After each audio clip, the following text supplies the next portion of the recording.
capitalism that's manifesting itself in our video games. Specifically how in our contemporary society there is this drive to constantly enjoy that's imposed on us. And most importantly, how this particular condition masks significant underlying problems. We Happy Few is a procedurally generated survival game set in 1964 retrofuturist Britain, specifically a fictional town called Wellington, Wells. Its story is centered on the alteration of events that occurred during World War II, in the usual fashion of historical fiction in games, shifting the narrative in an even darker and more dystopian direction. In this version of events, Germany has occupied the UK, subjecting them to something of an ultimatum that results in what the survivors of this conflict call the very bad thing. And not to spoil too much, I mean, you'll probably just need to trust me here if you haven't played the game. A series of events that involves the lives of children, that leaves a very understandable scar across the face of this community. And the more you hear about the story, the more very tragic elements are introduced. This is really a game about shame and trauma. The people of Wellington Wells have been collectively traumatized. Post-war society in this game has inhabited an even darker, more twisted sensibility, so much so that people within the game, in the community of Wellington Wells, have invented this drug called joy. Joy is a drug that seems to be something of a pharmaceutically engineered super version of LSD or MDMA, a psychedelic and euphoric drug that has extremely powerful effects on its user. More specifically, it has the effect of creating bountiful euphoria while suppressing the memory of the person who takes it. Joy is a powerful force in We Happy Few. You can't find your house when you overdose on joy, but we want you to see the broader truth, which is, who cares? It seems to dictate social relationships almost in totality. People who don't take their joy are called downers. Oh my lord. He's a downer. Call security. We've got a downer.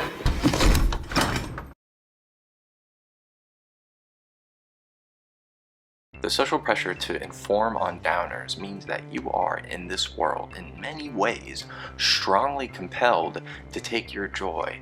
Those who don't are, at best, wandering on the periphery. They are agitated at existence because they remember what happened to them. And those who don't take their joy can also be seized and forcefully medicated. This world is violent and dark and strange, but so long as you take your joy, everything is fine, everything's okay. Such like behaviours is what we associate with downers. Avoid them, and we shan't have disagreements. And I mean, not even just fine or okay, everything is beautiful, wonderful. It has this beautiful shine and sheen, these psychedelic colors very appropriate for this 1960s setting. It's a world filled with artificial color projected onto the subjectivity of each individual person through a tiny pill. Remarkable. In fact, the very first sequence of the game is based off of a choice to either take your joy or to throw it away. And well, when you take your joy, I won't spoil what happens. But if you don't take your joy, you're essentially after this tasked with moving the protagonist through this world as an outsider. I have a strong appreciation for retrofuturist games for a lot of reasons. They can often very effectively point out big flaws in supposedly correct fundamental functions of government, often liberal governments. Instead, they offer something that's reflective of a very terrifying but more poignant reality. It's a repackaging of our contemporary moment in such a way that wrestles us from the comfort of the liberal order and reveals to us something much uglier, but something perhaps a little closer to truth. Because of this, in my view, We Happy Few is begging for a reading in light of one of contemporary capitalism's most odious and tricky mechanisms. The ways in which that this world has been reconstructed from the inside out around the fundamental, necessary, full enjoyment of its inhabitants. How this has evolved to, in many ways, inhabit some of our most base instincts. Being forced to do so from the top down, say in our workplaces. We are Walmart. Or having these values, ideals, and ideas reinforced from within. Slovenian philosopher and Marxist theorist Slavoj Žižek discusses how ideology and capitalism creates and fosters a powerful compulsion for us to constantly enjoy ourselves in new, excessive levels. The task of our previous historical moments, those of modernity and pre-modernity, saw the repression of our desires as the primacy of our social function. Don't act out your inappropriate sexual desires. Do not disobey or piss off the dominant religious structure. Do not outstep one social role in class or race or gender, and so on and so forth. But now, in neoliberal society, as greater permissiveness has become the sort of law of our cultural land, compulsion is no longer about the need to repress these impulses, but instead to express them.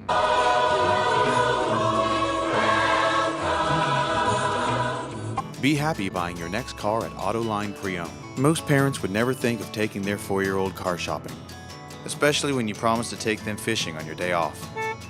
You promise to take them fishing on your day off. Be happy. You promise to take them fishing on your day off. You promise to take them fishing on your day off. You promise to take them fishing on your day off. Parents would never think of taking their 4-year-old fishing on your day off. Be happy. Be happy. Be happy. To constantly drive towards excessive levels of enjoyment by consuming the correct products, by very tactfully and carefully curating our image on venture capital funded social media platforms, to satisfy our pain and alienation and struggle with the prescription of the dominant liberal ideological order. Things like self-help culture, positive psychology, all of these are the products of the cruel optimism of capitalism. Consumptive patterns which attempt to cover the intensifying depredations of capital. This need to enjoy is imposed on us like a strange duty. It's a stress position that we all seem to be required to hold. These various ways that limit us to this weird capitalistic interpretation of our base libidinal desires. This passive ideology of enjoyment, this political jouissance, these elements of culture are the product of the imperial core of capitalist hegemony. This constant need to enjoy ourselves is pure ideology in its most potent form. If we were thinking in the liberal sense, we would understand this pure ideology as an intruder in the private domicile. Some kind of instance of breaking and entering. A clear violation of the social and cultural contracts that state that this is a private domicile of one particular individual person. It is their point of bourgeois self-expression, especially for people who own that particular domicile. Our small margin of freedom and agency, our intimate space, the place where we sleep and we shit, has been infiltrated. And since we are working within the contemporary liberal tradition in this example, the solution to this problem is stylized in the horror cliche.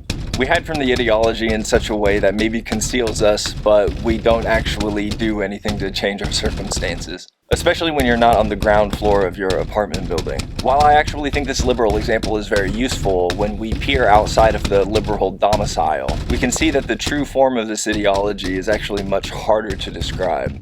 Because it's not really a kind of intruder. It's instead something much more ever-present. It's a quieter, more solemn condition that just kind of hangs in the air around us. In this particular context, it's really hard to resist ideology.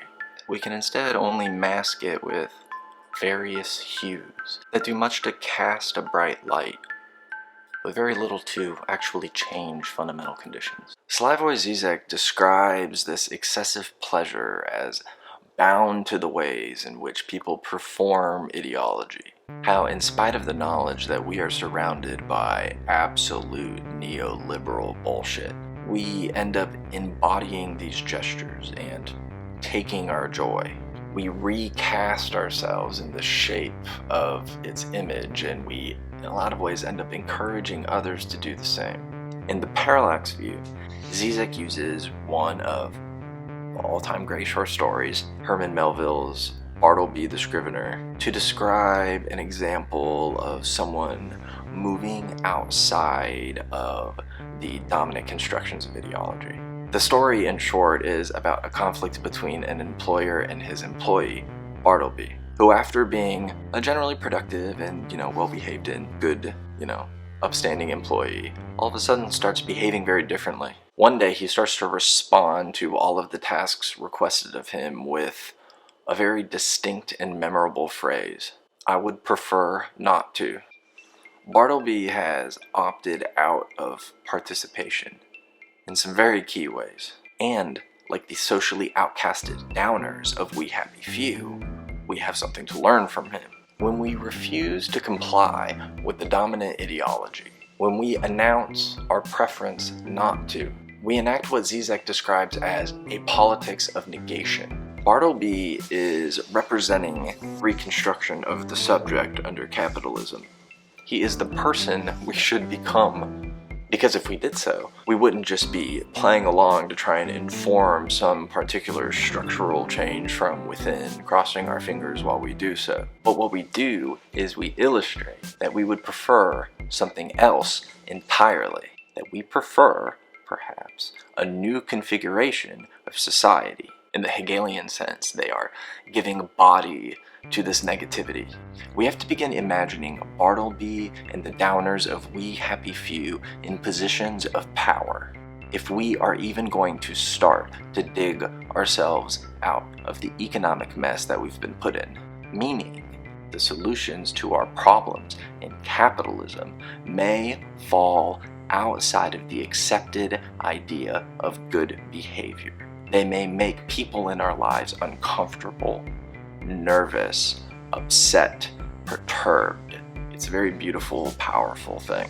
They show us that we can reject the remedies of liberalism, these pacifying and placating so-called cures to the ails of our contemporary society. And if not, well, at the very least it shows us that the culture around us can help demonstrate both the potential struggles as well as the potential rewards in front of us, should we choose to recognize it. You want to talk about this more? You can come to Twitch. You can give me money on Patreon to help fund this, or you can just check back here soon.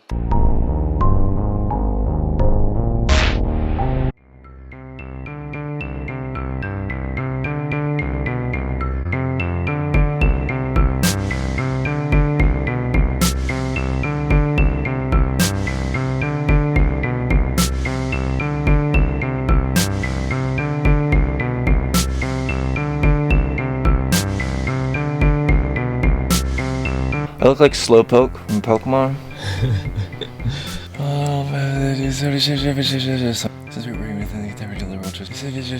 We hide it. Especially when you're not on. Okay, that should be good.